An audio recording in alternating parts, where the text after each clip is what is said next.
yra pas mus klausiamųjų sakinių žodžių tvarka ir turime mes tavim tuos uždarus klausimus, closed questions, ir atvirus, open questions.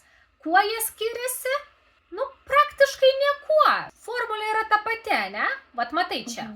Tik tai, kad open questions, tie atviri klausimai, jie tiesiog apie kažką klausia konkretaus. Reiškia, turime klausimą žodį.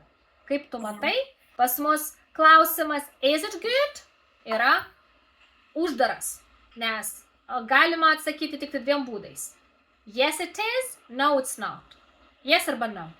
O jeigu, pavyzdžiui, why is it good? Jau atviras klausimas. Jau čia ką nori, tai ir atsakysi. Priežastį kokią, ne?